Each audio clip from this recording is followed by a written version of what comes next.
Two city-bred siblings are stranded in the Australian outback, are saved after a chance encounter with an Aboriginal boy. There's nothing nicer than a good old Walkabout, because this week it's Walkabout from 1971, directed by Nicolas Roeg, starring David Gillipil, Jenny Agutta, and the director's own son.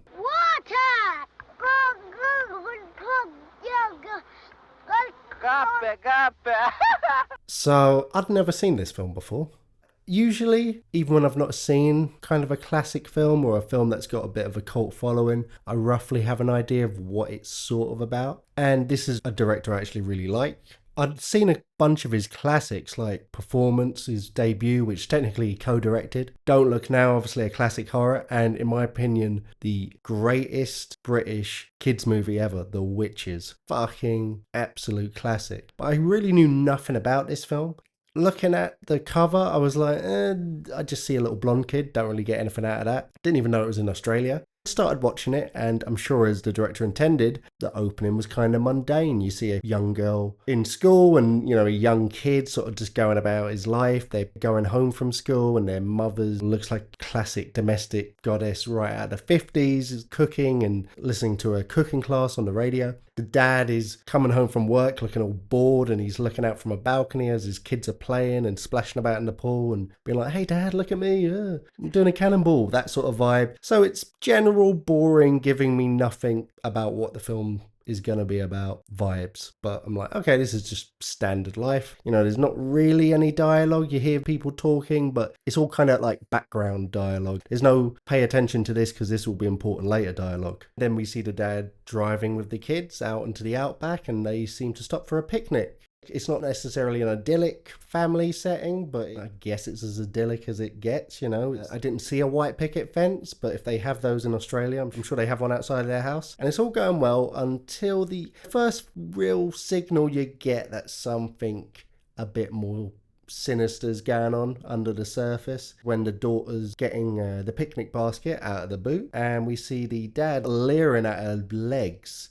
That moment where a girl's got a short skirt on and she reaches for something, so it pulls up a bit. So you're like, okay, they haven't literally introduced this as the dad. I know the son's called him the dad, but maybe it's a creepy stepdad or something. I'm not really sure. The young boy is being kind of annoying, a bit obnoxious in that way a young child is. He rips the wheel off his own truck and then turns around and he's like, the wheel's off. Just doing that typical, you have nieces, so that sort of thing where they're just being fucking annoying. That is exactly what my niece is doing. It's like, yeah, we know they're fucking yellow. He's just being an annoying little brat. Relentless questions phase where they're just like, why is this? What? That candle's funny. What's going on? So he's kind of being annoying. The daughter seems very mature for her age. She's about 17, I think she's supposed to be. Sort of near adulthood, but still feels almost too adult for her age. It feels like she's got second mother vibes with how she acts with her younger brother, although there is a big age gap. And also the fact that you've immediately got implication that maybe, the dad's doing some late night visits or some fucked up shenanigans. So she's immediately given me that older than her years vibe. Yeah. But things are still relatively normal. She's making the sandwiches. She says to her brother, the sandwiches are ready. Brother's like, okay, I'm playing with my gun. Bang, bang, bang. And then all of a sudden, some real gunfire cracks off the rock next to him.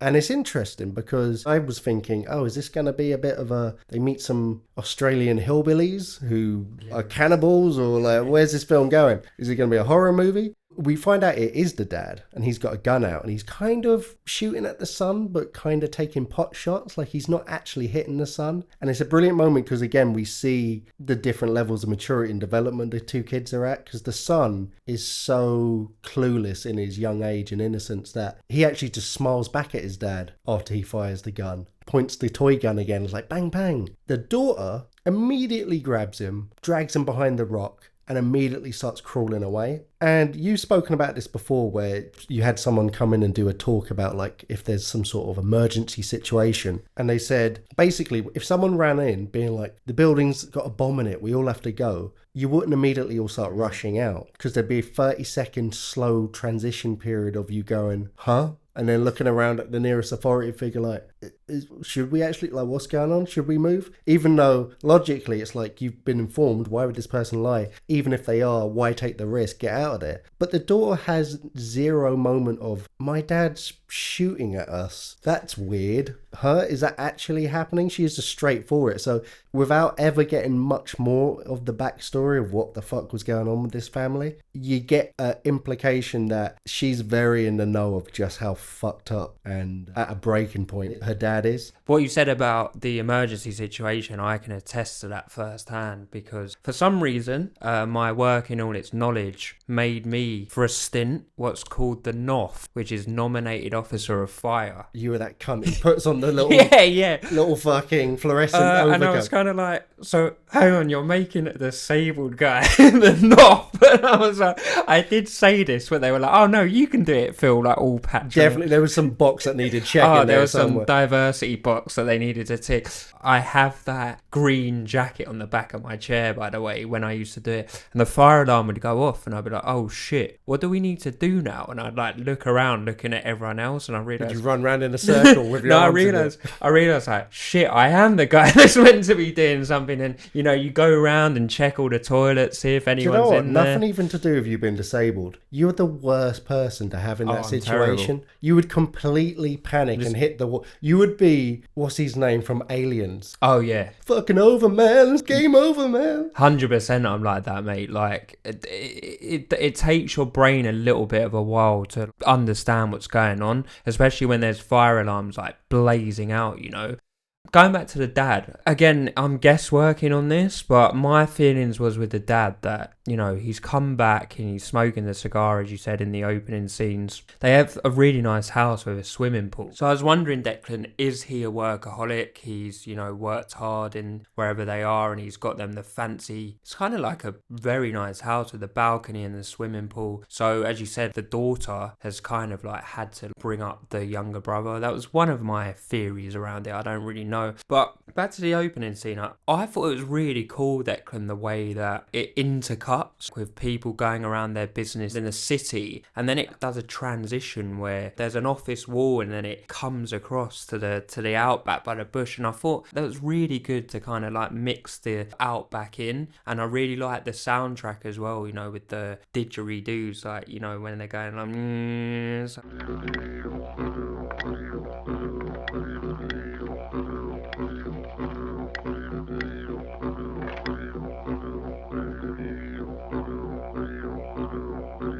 I kind of clocked quite quickly that it was in Australia. So, you know, going into it not knowing much about it, I had heard whispers about a film where two children get separated in the outback, but I actually got it confused. There's a similar film, Declan, based on a real life event where kids got lost in the outback and coyotes ate them. So I was like, is this the same film?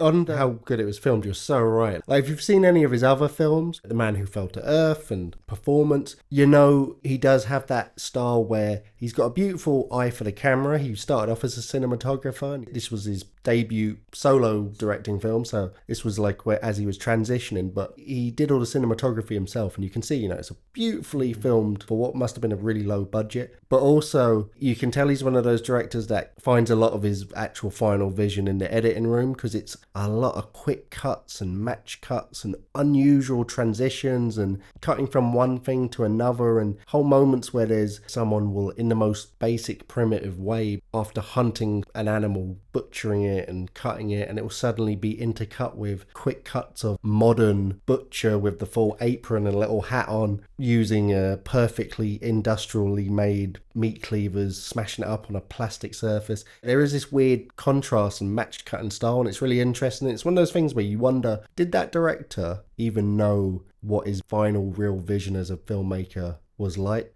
until he got in the editing room the first time? Do you know what I mean? Because Peter Jackson used to say that, where his thing was, obviously I have a general idea, like I work on the props and stuff and I have all the designs and that's all part of my vision, but really his go-to thing is get shitloads of angles, have an open mind on the film set and get different takes of stuff and different styles of doing it, get shit tons of angles, and then find your vision in the editing room completely. Like, he doesn't even really worry about it. And then you had like Alfred Hitchcock, who famously wouldn't even look at the monitor to check the camera angle. and how the shot looks because he had such trust on how prepared everything was. So it's interesting, like you wonder that, like, did he even know what his style was going to be yet? Yeah, I mean, I'm guessing here, but I'm leaning towards adding in the editing room. Like, I could imagine Nicolas Roeg sitting there in that shot when they're chasing the lizards and cutting it up or whatever they're doing, and running it and thinking, yeah, that's good, but what if I had this in? But again, I'm guessing, what would you be that way inclined yourself, or would you very much like map out your vision shot by shot? It's nearly, my point is nearly not that you'd even know beforehand, because you find out, it's kind of,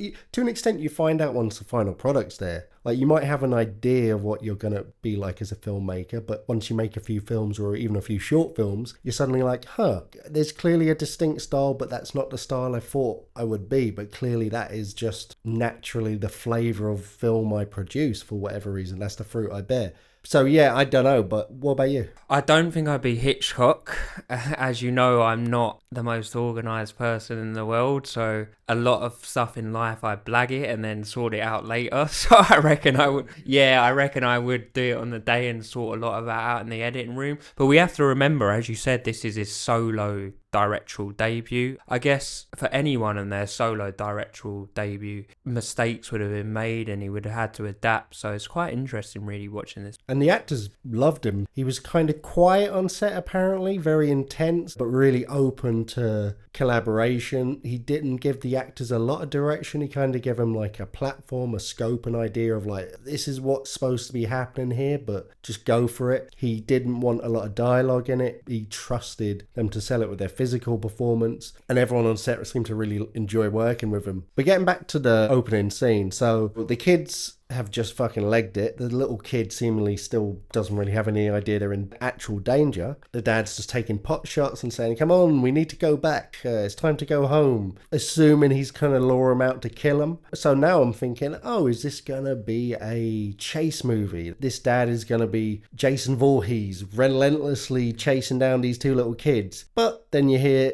the car starting to be set on fire and it's going up in flames and you're like, oh shit. I thought, okay, maybe is he trying to make a clean break and he's going to kill his kids and just leave the country? But no, he is burning his sails, as the expression goes, and he's not giving anyone a way out. Burning the cars, and then next thing he blows his brains out and the kids are just stuck there. What do you think his motive is? Do you think he's just had like a severe mental breakdown? Do you know what? I'm going to drive myself and the kids to this remote spot in the Outback. We're going to have a lovely picnic, happy families for one last time, and then I'm going to kill all of us. The first sentence I totally agree with alone, or maybe even the first half of your first sentence of having a mental breakdown, because he's clearly snapped. You know, he's coming home from whatever his job is. He's got two beautiful kids. He's got a wife who we never see the face of, but seemingly at least the aesthetic of her and the setting of what she's doing in the kitchen, all dressed and prim and proper and cooking, and all the household looks in order. He's in a suit and seemingly has a good job because, like you said, it looks like they're wealthy. Kids are in a nice looking school.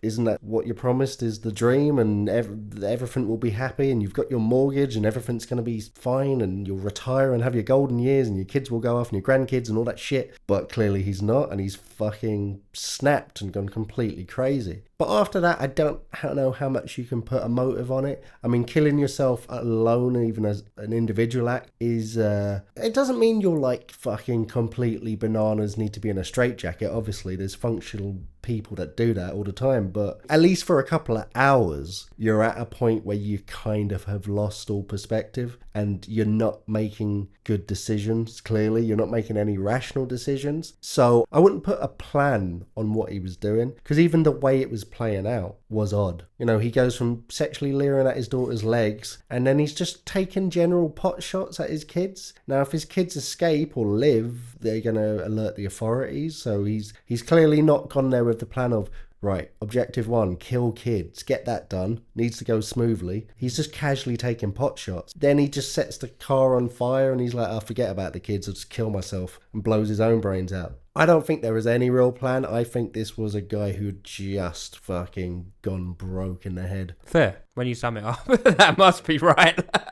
There's no logic to it. It's just pure madness, yeah. So, Declan, now they've left to fend for themselves. I was thinking, what would I do in this situation? I have no survival training. I mean, I'm so stupid that even if I had suntan lotion, I probably would forget to put it on and suffer severe sunburn and sunstroke. So I would give myself max 2 days before I perish. The chances aren't very good for them. If the girl was by herself without the brother, I was thinking she'd probably have a much better chance of survival because she's got to lug him along. And even in scenes when she's walking to the next place, I guess their main aim is to find water, isn't it, Declan? They're in the middle of a harsh desert landscape. And, you know, she's doing all the work here. She's carrying this little brat on her back, and you know, she's even saying like, I know you're awake, or if you're not sleeping, please, you need to walk because I can't keep carrying you anymore. I'm getting tired myself. And he's not playing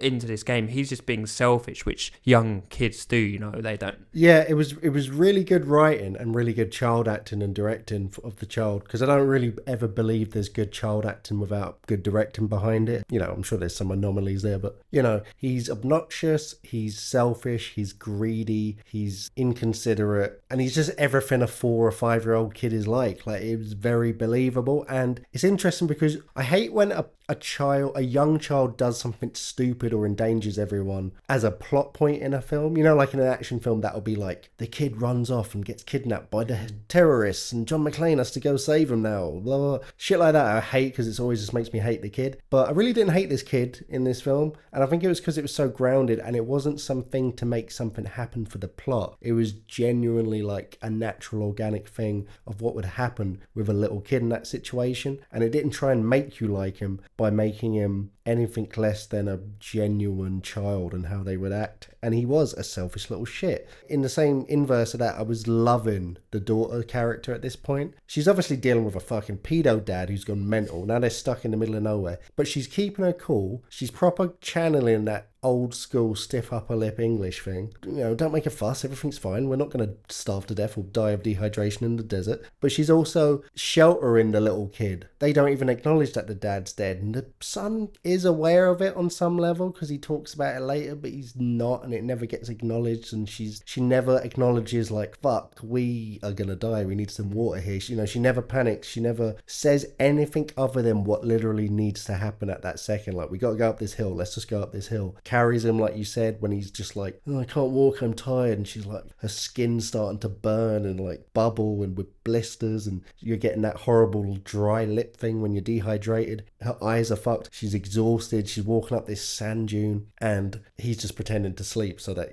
she'll carry him. It's like, you little shit. But eventually they do find water. It's just a small pool of water with one tree with a bunch of fruits. The birds are already at the fruits, but they kind of like flock them away and start taking them, and they assume, well, let's hope they're edible. So they eat some of that, drink some of the water, and pass out. Yeah, I thought this scene was quite clever. Number one, I thought it was a mirage as well. I mean, it did seem a bit out of place, just like a tree standalone in the middle of the desert, but I guess trees are resourceful, so... And the girl's actually very clever and resourceful. I don't know where she's learnt all these skills in a mansion, but she says, like, she points out, as you said about the birds already at it, they can't be poisonous because the birds are eating them. And I thought, this girl's quality, man. I want to circle back to the young child, and you talked about his performance, you know, being grounded, being what you'd expect a 4 or 5-year-old to be doing in that time. Do you think the performance was made easier because it is literally the director's son?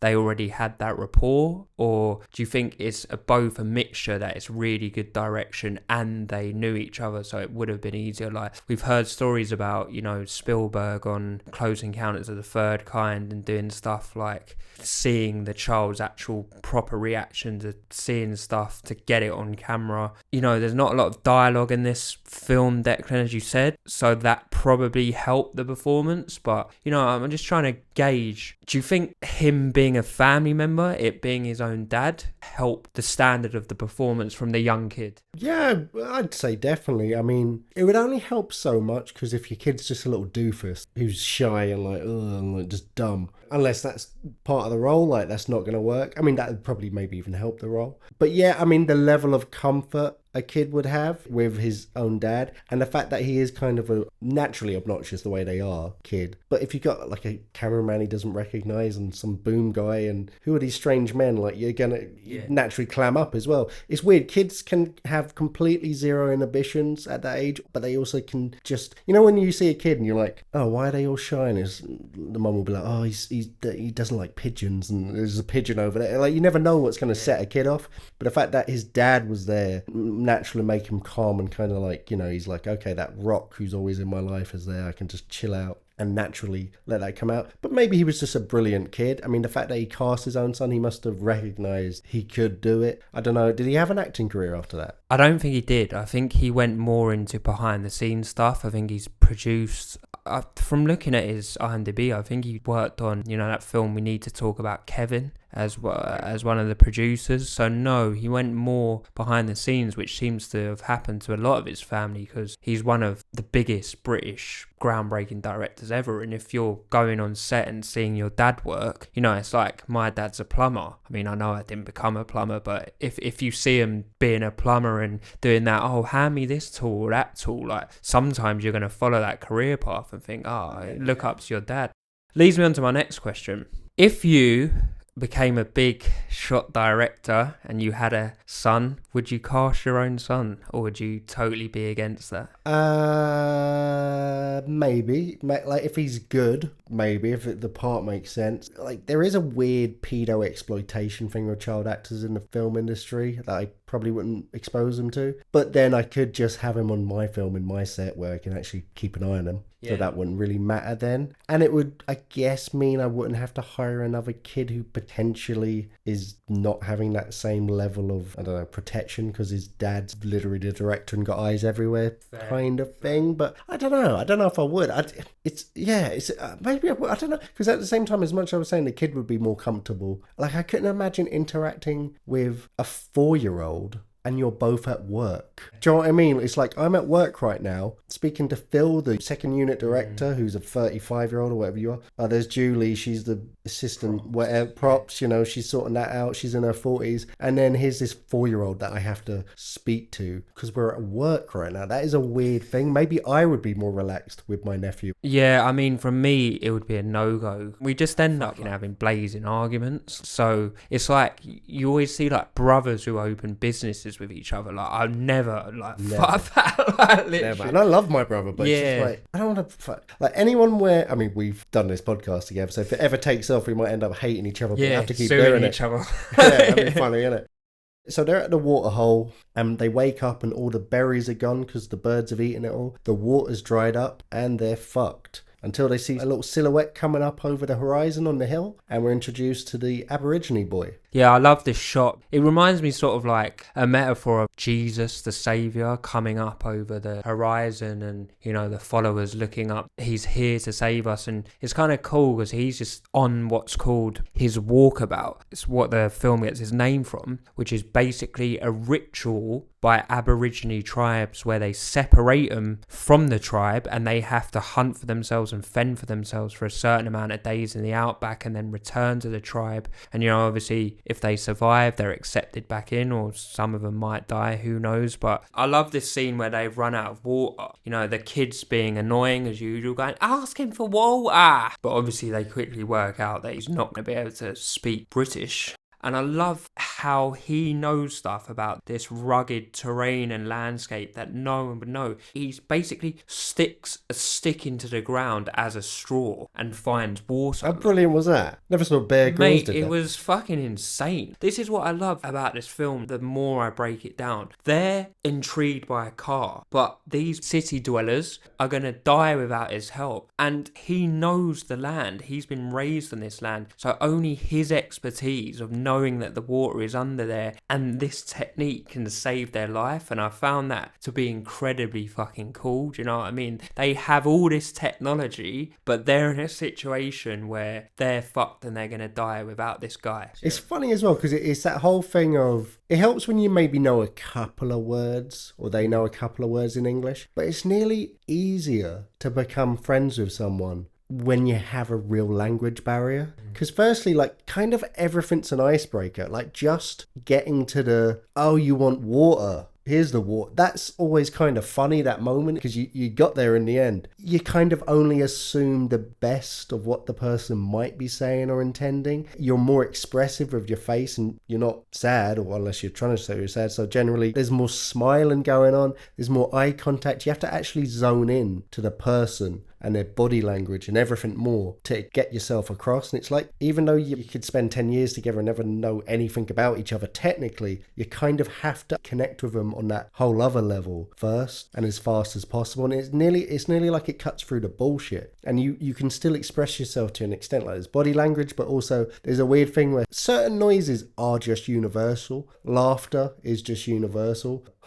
Is just universal. An Aborigine who's never met anyone, whatever, Western, is going to recognise quite a lot. You do still have this universal vocabulary of body language and grunts and noises that can really get across a lot. And they do start to an extent, understand each other. And I love this part of the film from this point onwards because they basically just become mates and start rocking around with each other. I think two things help with the bonding of the unlikely Three Musketeers. The girl and the Aborigine being sort of similar age brackets help. It might be harder to bond if, you know, for example, it's two little kids and a 90-year-old Aborigine stumbles across them. Do you see what I mean? And also the little kid is helping as well because he's the comic relief between all three of them. He's showing the Aborigine like his toy soldiers. The Aborigines picking it up. Yeah, he's seen the little British soldier tosses it like this is no use, and the little boy's going, oi, like, do you know what I mean? So as you said, I really love the way that we see their bond grow, but yet they can't communicate.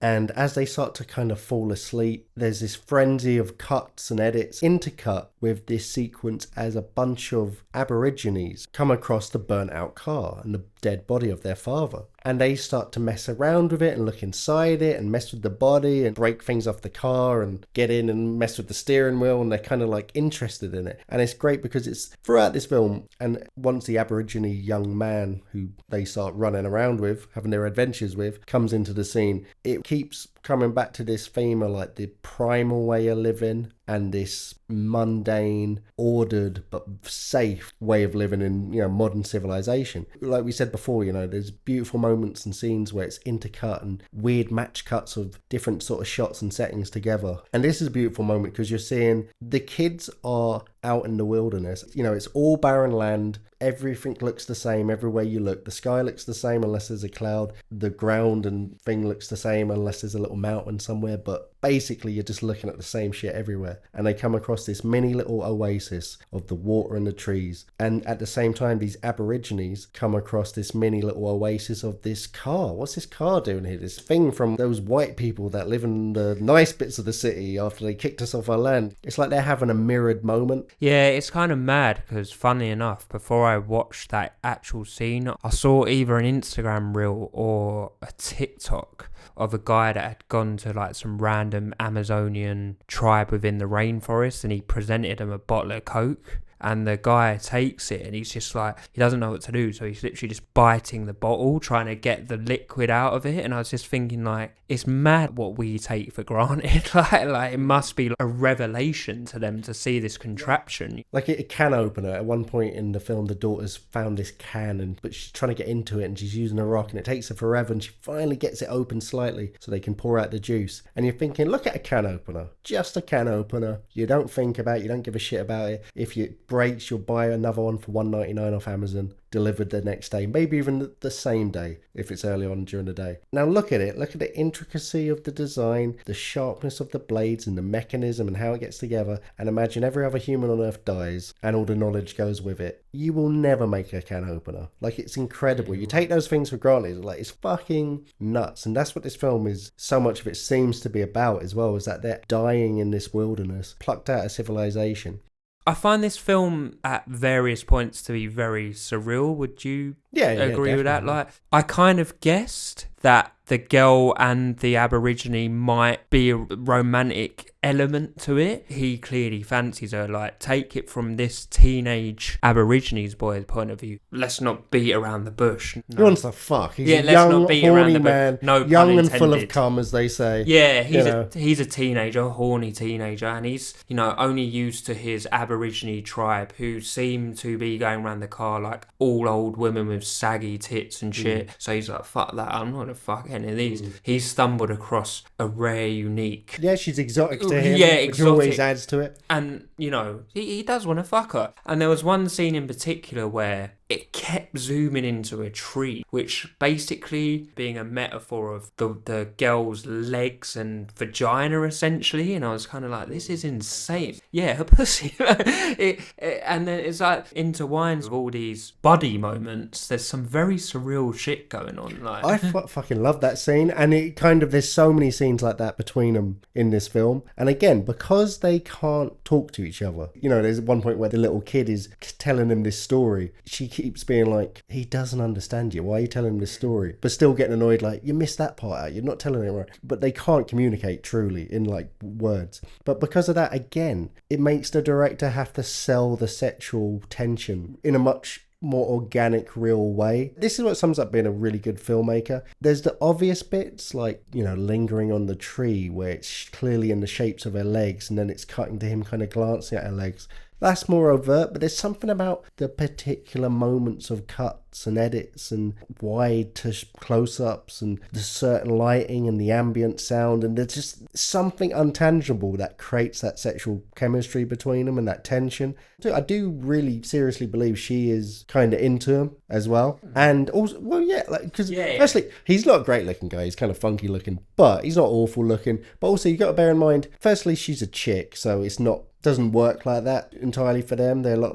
They're visual, but they're also a lot of other things going into finding someone sexually appealing. And, personality, he's a fun dude. He's always smiling, but he's literally saved their bacon, and he's the only dude around, other than their younger brother. So I completely believe that she would be attracted to him in this situation. And you see this tension continue to grow. There's these scenes that apparently were controversial, which I guess I get, but, she was 17. She wasn't a fucking literal child. But, she's doing nude swimming scenes, and she's swimming, and it's intercut with the Aboriginal boy hunting and killing animals and getting their food for them to keep them alive, and she's swimming naked, and it's kind of like she's been, I don't know, purified, and you're seeing the beautiful side of it that she gets to enjoy because she's found this little Aborigine kid who, kind of like when the people climbing Mount Everest get the Sherpas to actually carry all the shit, is basically saving their bacon and keeping them alive. So rather than having to search the desert with dried up lips and burnt faces, they're getting to swim and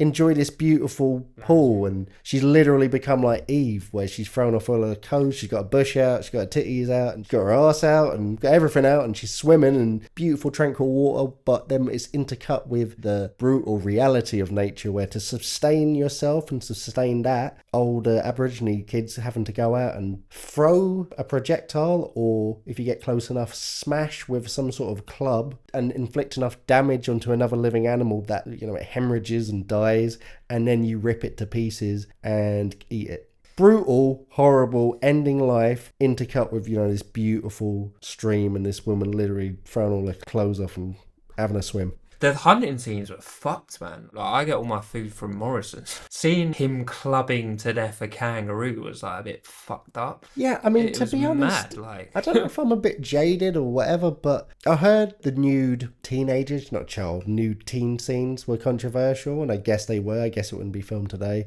I heard the animal hunting scenes were controversial. I kind of watched both of them and I was a bit like, it didn't strike me as gratuitous. At worst, it was like your typical kind of early 70s experimental filmmaking where you had to have a lady's tits out in some weird, unnecessary sequence for 3 minutes. It was the rule, like you had to do it. Same way you had to have a teenager get her tits out just before being murdered in slasher films in the 80s. It was just one of them weird rules that became a thing. But it didn't feel gratuitous. It didn't feel like horrible. It's that weird thing where I guess, so in America it's 21 to drink. I think that's crazy, but that's kind of a sign of adulthood. But you can join the army at 18, 16? And in Britain you can join the army and have sex at 16, both of them, but you can't drink to 18. And it's these weird things of what technically makes you an adult. Like, you don't actually stop developing until you're 23, I think, in terms of your body and stuff. But your body goes through changes throughout your entire existence all the time. And I don't know, like, it's a weird thing.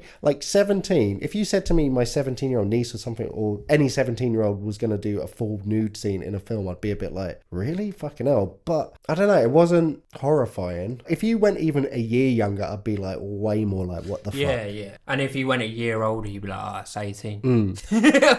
And also, even though you could say, well, what was that sequence to do with the plot? But there is no plot as such. It's not that kind of film, and it's a film exploring themes, and I don't know if that's what the director was actually going for, and I didn't think of that beforehand, but just as I was talking, I came out with that horse shit that's probably wrong about she's swimming while he's hunting, and it's, this duality of nature fucking shit. But even if that's not true, it felt fitting within the film. It wasn't like, hey, let's get some tits in this slasher movie type situation. It's funny, because obviously I'm on dating apps, and I'm, as you revealed... Where's this guy?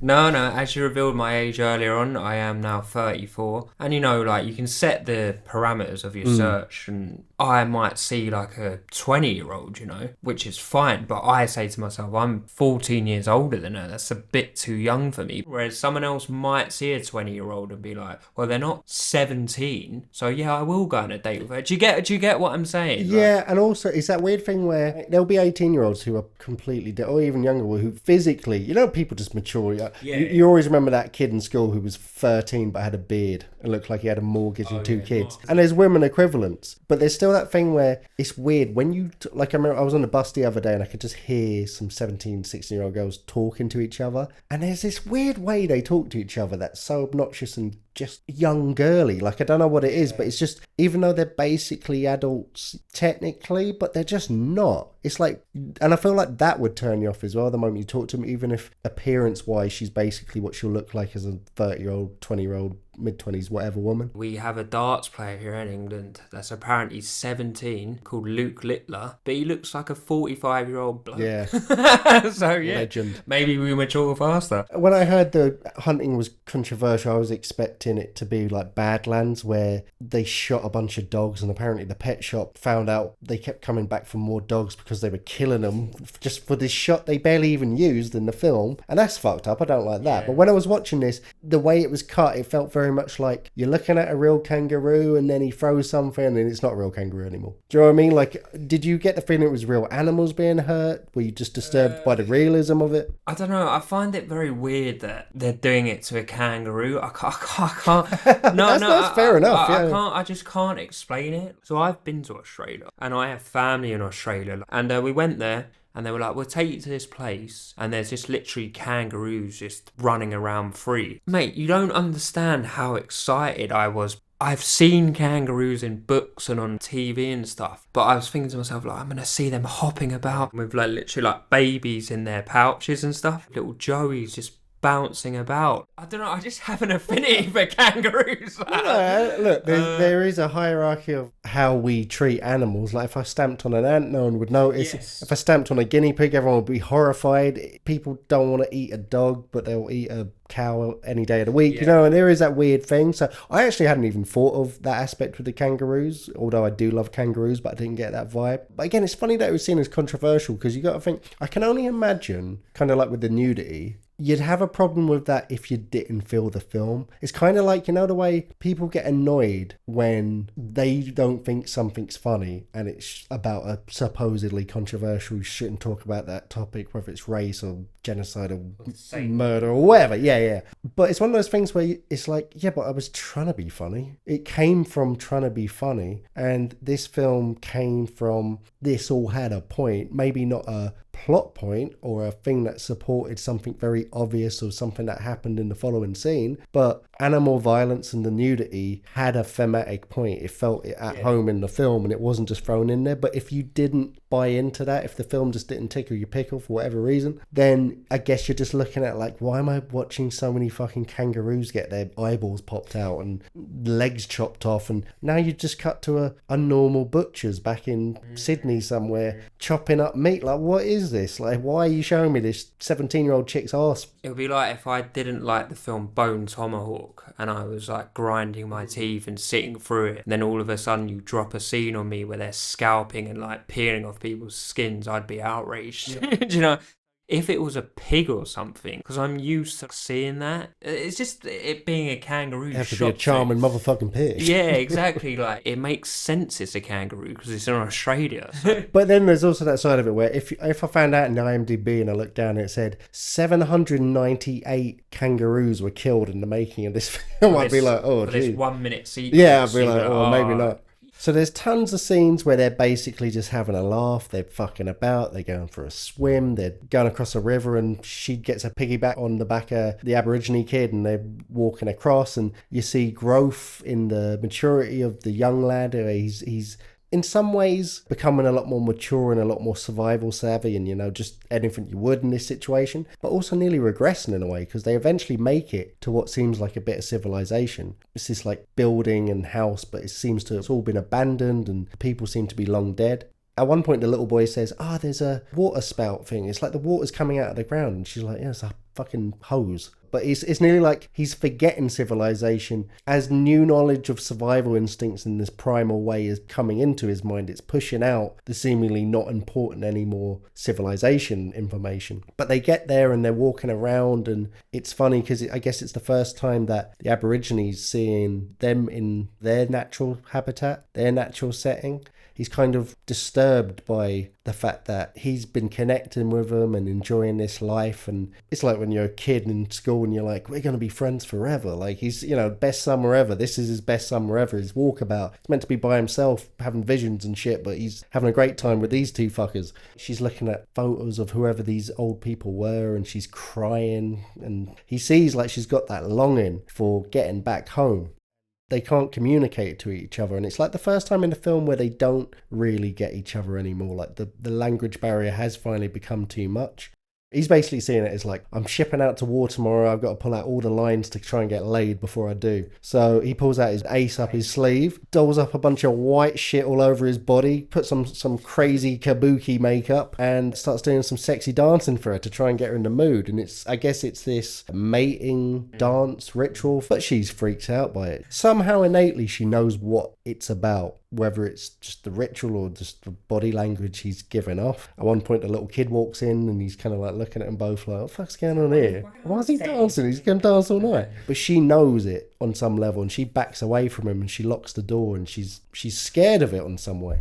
Yeah, I think what it is, Declan, like, when they were out in the Outback, as you said, there was no other distractions. They're literally in the middle of the desert. He's the only guy that she could be attracted to because, you know, she's just there with her little brother. And now she's back in civilization, and I do that with, you know, those little inverted comma. Why? Civilization is civilization. Because it's not civilization to the Aborigine, you know, is it? I think it would be. I think they tend to love, even if it ends up being bad for them, or they kind of have that lethargic, depressed sort of vibe after a few months if they move to the thing, and they'll often become alcoholics and stuff, which is sad. But, you know, I think they'd love it. I think they'd love civilization. But unlike the little brother who's regressing, her brain has now reset and realised that the differences between built up civilization, and back in the desert are night and day, really. So her main focus is now away from him. It's like, okay, I'm back to my normal life, forget him kind of thing, and she brushes it off. Whereas maybe Declan, if they spent any longer back in the original setting of the desert, I reckon she would have ended up getting with him. I've changed my mind, actually. Yeah, I don't know if it was, like, if you take out the whole two teenagers wanting to fuck each other, does she really want to fuck him aspect of it, and throw like a symbolic lens on it, then she's at this turning point where she's right back on the brink of civilization again. There's even this road that the Aborigine have kind of not really mentioned to her yet, because obviously he doesn't want her to go, but they're right there. They're right bang on like the start of the yellow brick road to get home, just on the edge of civilization again.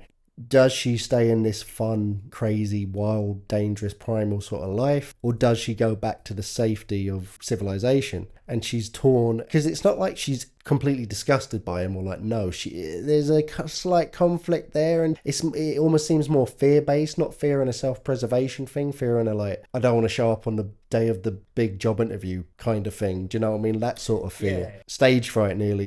And it's weird because he dies in the night and the next morning. And I just knew he was going to die. I don't know how. And they find him hanging on this tree in this almost Christ-like figure. Again, like where he's got his arms raised. I thought he was hanging, like he'd hanged himself. But he just seems to have died for no reason. He's just dead on this tree. I don't know if he's been killed by the hunters that were knocking about nearby. But he's just dead on this tree hanging. And he wanted to have her and he wanted to bring her back and be like, nah, don't fucking go back and be civilized. Hang out with me forever. And rejection killed him or something. So I've got two theories to this. I always come with my theories, and sometimes I think once you agree with it fully, but normally you dissect it and sometimes you take some of it as right. So my two theories are, and I want to get your opinion on these, that mating dance was his last card. This is my ace of spades. This is my final throw of the dice. And he's essentially rolled snake eyes, Declan. And that was his last go. And he's realised that I've done everything I can. She's not going to fuck me. So I'm going to kill myself. That rejection, as you said. Now, the second theory I had is he's come from this barren land where, you know, hunting the land. And his eyes have been opened up to a civilization and the way that other half live. He's seen the differences and he's like, fuck it, I don't want to go back to that life, you know, I can't go back to my tribe, I'm an outcast if I choose to stay here in this built up civilization, so fuck it, I'm ending my life. Or maybe, Declan, it seemed like the reservation they seem to be in could be full of hillbillies, so have they seen him and killed him during the night? I don't know. So you're thinking he didn't hang himself? No, I don't. To be honest, I kind of don't care. No, I don't care about that moment, but I don't think it's like the fun is the what does this mean sort of moment. But that, you know, that is the thing. Like I could do that all day, but any specific exactly what happened theory, then nah, like that would kind of almost defeat the point a bit. But then it's interesting because they finally do come across an occupied house with a person in it, and he is a prick. Complete contrast to the Aborigine kid when they first came across him, where he's just like, get off my lawn, fuck off, don't play with that, this is private property. And they're like, we're fucking children that are stranded, can you help us? And he's like, no, get out of here. Kind of unrealistic to the point where he's that much of a dick, but a nice contrast from how much the Aborigine kid helped him, and that's kind of signifies the welcome back to civilization. Can be safe but controlled and kind of miserable and bored with everyone else in civilization. That is kind of a pretty cynical way of looking at it, but there's a lot of truth to that as well. And we jump years ahead to see the daughter is married, and kind of mirroring the dad coming home in the opening scene, we see her husband coming home, and he's, you know, got a nice suit on and he's leaving the office, and then he's briefcase and he's walking down, he gets in his car and he's driving home, and he's no nonsense guy who's just got the big promotion, and he walks into the kitchen, he grabs her and she kisses him and looks at him with love. And so I don't think it's like a miserable marriage, but he starts going on about Jefferson decided he's getting the can, so I'm getting the big promotion, and Johnny from accounts is going to move over, and this will be good for us because we can get that second remortgage and get a pool and all this shit. He starts to fade out as she just gets this fucking like, oh, shoot me, I'm bored look in her face. And she has this beautiful daydream vision. And I call it a vision because it's not a real memory. It's back when she was stranded with her brother and the Aboriginal boy, and they were together and they were swimming and they're naked, because of course you got to be naked when you have a swim, and they're laughing and joking around. And it's funny because that never happened. They were definitely never all naked together. There was no scene that actually happened like that. It wasn't a flashback. It was a false memory. It was a nostalgic memory of an amalgamation of nothing that really truly happened at any point in time, but it was reality in terms of capturing what that time was for her, of how she remembers it and longs for it. And she is fucking bored, and maybe she'll snap like her dad and fucking go crazy and shoot herself, try and kill her kids, and they'll go off and have their own adventure with the next generation of Aboriginal boys that are on their walkabout. What a great film. Fucking brilliant. Yeah, I loved it. I really loved it. Like, my takeaways from it are, I can see why Nicolas Roeg went on to become one of the most groundbreaking, visionary British directors of all time. As you said at the start, Declan, this was his first solo directorial debut, and what a film to produce. It was so polished for a first-time director. You know, I really like the British touches of it. Beautiful cinematography, beautiful score. You can see he had a background of cinematography, because some of the shots were, you know, breathtaking. That one that sticks in my mind when they climb the hill and there's a helicopter shot, I guess, going over the landscape. It was just brilliant. Like, the skill of him as a director was clear to see. I know it's his son, but the performance he got out of the young cast, the son, the 17-year-old girl, and the Aborigine who didn't speak any English was staggering. And just overall, a great exploration of differences of cultures and how they clash. And as you said, when she'd gone home back to Blighty, back to her normal life, she pines back to that carefree existence. On paper, you can have the good house, you can have the car, you can have the fancy job, but does that really make you happy? and this film says no. Do you know what I mean? So what an excellent film. That's what I can say. Yeah, totally agree. So that's an easy recommendation for Walkabout.